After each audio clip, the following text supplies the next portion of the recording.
أشهد أن محمدا رسول الله.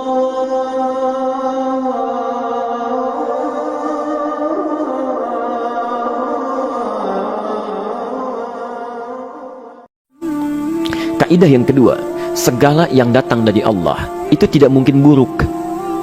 Tidak mungkin. Kenapa kita diminta untuk taat dengan mutlak? Karena segala yang datang dari Allah pasti baik. Ya, pasti baik.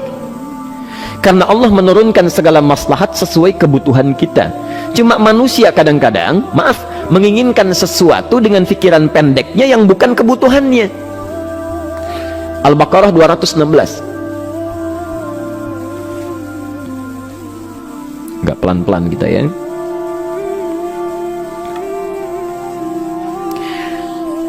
Bapak Ibu kalau diminta milih, pilih motor, pilih mobil. Pak, pilih motor, pilih mobil. Kalau sebagai manusia biasa pilih motor, keterlaluan itu. Umumnya akan memilih mobil.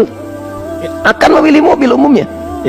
Tapi kadang-kadang kita menginginkan sesuatu yang tinggi, menurut Allah itu bukan kebutuhan kamu. Kebutuhan kamu itu motor. Keperluan kamu motor. Kalau kamu punya mobil, sulit nantinya. Gangnya sempit, mesti bikin garasi, anggaran bertambah, dipikirin juga. Capek. Sudah, motor saja, terbebas dari banyak kemacetan, mampu diurai, tidak banyak difikirkan. Pelan-pelan turun ayat, kutiba alaikumul qitalu wa huwa kurhul lakum. Ya, diwajibkan atas kalian berperang. Dulu orang diminta jihad gelisah, ya. Gelisah. Nah, kalau ada perintah Allah yang melahirkan kegelisahan, ini maknanya ya, tidak harus dalam konteks jihad yang fisik ya. Jihad melawan hawa nafsu kita, jihad melawan pikiran kita, jihad melawan prasangka buruk kita. Kadang-kadang ada keinginan kita yang kita inginkan menurut Allah itu belum baik untuk kita. Nah, sifat manusia ketika diberikan oleh Allah keputusan yang terbaik, kadang-kadang ada sifat dalam hatinya gejolak, belum bisa menerima ya. Ada gejolak di hatinya. Dalam keadaan demikian kata Quran, kutiba alaikumul qital. Kalau anda merasakan sesuatu sedang ada gejolak di jiwa, sulit menerima ketetapan Allah, maka perangi perasaan-perasaan buruk itu. Wa huwa kurhul lakum, walaupun itu sulit. Walaupun itu sulit.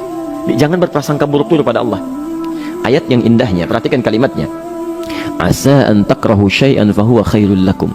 Boleh jadi anda tidak menyukai sesuatu, di balik itu ada kebaikan-kebaikan besar yang Allah sedang rencanakan. Karena pikiran kita pendek, maunya sekarang saja. Tapi subhanallah, Allah sangat panjang, tidak ada batasnya. Allah memberikan maslahat sampai kamu meninggal, ini maslahatnya. Kamu berpikir sekarang saja. Wa asa an tuhibbu syai'an wa huwa syarrul lakum. Sedangkan boleh jadi di balik yang kita sukai ada keburukan yang sedang menunggu kita di depan ini, kamu tidak tahu. Ya. Apa logikanya?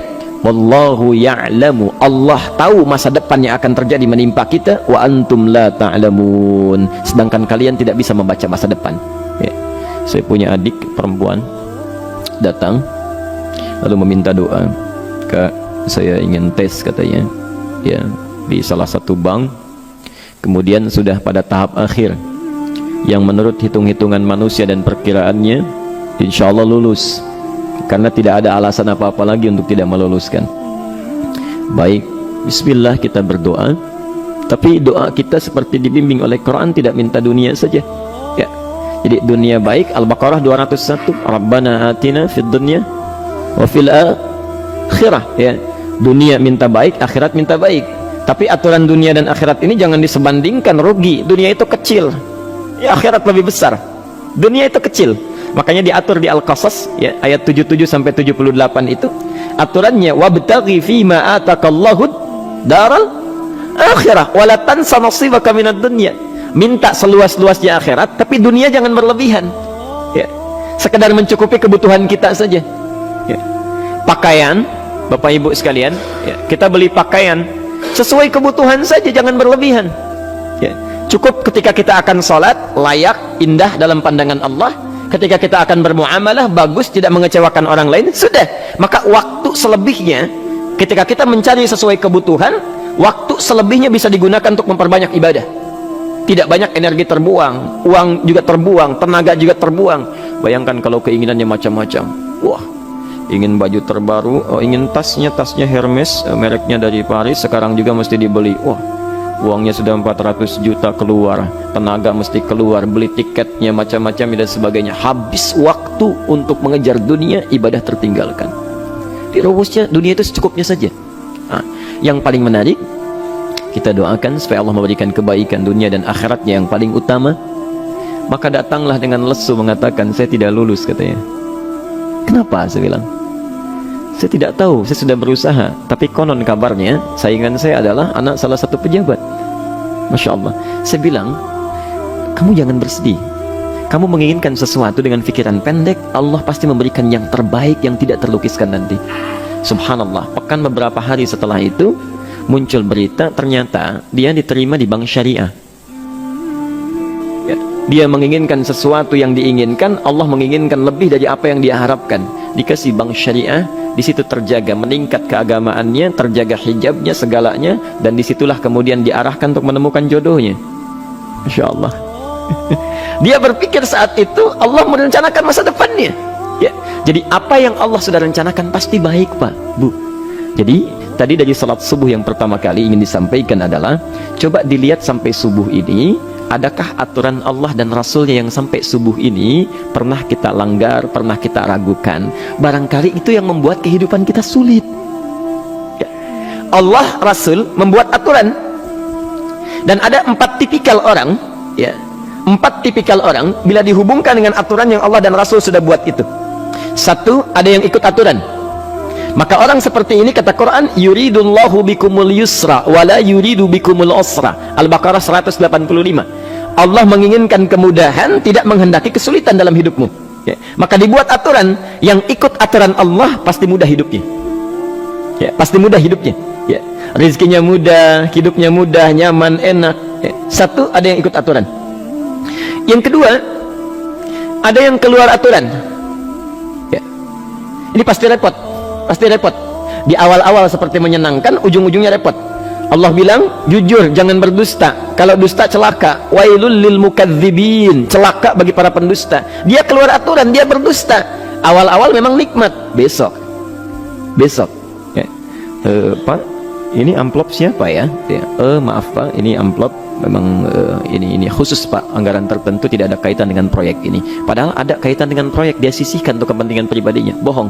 Saat itu merasakan enak dapat tambahan, besok-besok dikejar-kejar sama aparat kepolisian. Ya. Celaka. Wail, itu sudah keluar aturan, pasti celaka. Ya. Subhanallah. Jadi ada orang kedua keluar aturan. Yang ketiga bikin aturan sendiri. Dikasih aturan, dia bikin aturan sendiri. Subhanallah. Kalau sakit, dibuat ketentuan. Sakit pertama kalau biasa-biasa saja, ya, subhanallah, ikhtiarnya pergi ke dokter. Seorang sahabat datang kepada Rasulullah, ya Rasulullah, saya sakit, tolong doakan saya. Kata Nabi, idhab ila tabib, pergi ke dokter. Ini orang pintar sekali. Kata orang ini, ya Rasulullah, Anda kan Nabi Rasul, angkat tangan Anda, Allah kan maha menyembuhkan, nanti Allah sembuhkan saya. Cerdas ya? Tapi subhanallah, Nabi harus lebih cerdas, dapat bimbingan dari wahyu. Pergilah ke dokter, karena kesembuhan yang telah Allah tetapkan dititipkan di tangan para dokter. Masya Allah. Pergi ke dokter. Ya. Itu rumus pertama. Nanti kalau dokter sudah pada hand up, ya, angkat tangan, tidak mampu menyembuhkan, itu tandanya Allah ingin langsung menyembuhkan tanpa turut campur makhluk yang ada. Maka kaidahnya akan berubah nanti, ya, dari kaidah biasa kepada kaidah Al-Anbiya ayat 83 sampai 84. Itu aturan yang menyembuhkan langsung dari Allah Subhanahu wa taala. Tapi kalau Anda sakit, perginya ke dokter. Ya. Cuma ada manusia bikin aturan sendiri. Sakit, pergi ke dukun. Ya. Dukun nggak bisa, pergi ke paranormal. Dirinya pun sudah nggak normal. Makanya disebut paranormal, karena nggak normal. Ya. Tapi didatangi juga gitu, bikin aturan sendiri. Karena itu jadi lebih sulit hidupnya. Ya. Doa, minta pada Allah, kan sederhana. Ya. Doa nggak bayar, nggak ada macam-macam, masya Allah, gampang sebetulnya. Ada kekeringan sekarang kan, banyak kekeringan ya, banyak kekeringan. Dikasih rumus, subhanallah, dikasih rumus yang tidak perlu pakai biaya, meluangkan waktu, itu pun berpahala juga. Dunianya dapat, akhiratnya melimpah. Ya, dikasihlah salat istisqa, masya Allah, tinggal minta, memohon kepada Allah. Salat, mengangkat tangan, mohon pada Allah, subhanallah. Manusia tidak bikin aturan sendiri. Digarami saja. Orang garamin sayur, dia garamin awan. Cari biaya miliaran, terbang pakai pesawat. Kalau Allah tidak berkehendak, ya sudah. Ya, ayo silahkan. Berapa biaya yang mau kamu kumpulkan? Tenaga yang kamu kumpulkan, silahkan aja. Ya, yang ini hujan, bikin kering lagi di sana. Sana hujan, bikin kering lagi di sana. Mau sampai kapan? Ya, dikasih yang gratis tinggal muncul. Cuma manusia bikin aturan sendiri, ya susah hidupnya. Itu yang ketiga. Yang keempat, ada orang nggak mau diatur. Allah bikin aturan, dia nggak mau diatur. Ya, masya Allah, ini yang luar biasa. Inilah yang fasik. Fasik itu keluar dari aturan, menyimpang, tidak mau diatur dia. Ya, tidak mau diatur. Karena itu Bapak Ibu sekalian, dari ayat yang pertama ini, ya, mari kita evaluasi sampai dengan hari ini subuh. Dari ayatnya memang sederhana, singkat, padat, cuma satu ayat. Tapi meminta kita untuk melihat, sudahkah sampai hari ini taat pada Allah dan Rasulnya? Yang kedua, ketaatan kita apakah selalu ragu atau sudah melahirkan keyakinan yang paripurna? Ya. Yang ketiga, pelajari aturan-aturan Allah terkait kehidupan kita. Aturan salat, aturan muamalah, ya, aturan beraktivitas, aturan berumah tangga. Pelajari itu supaya mendapatkan kemudahan. Biasanya kesulitan didapatkan karena kita belum mengenal aturan Allah dan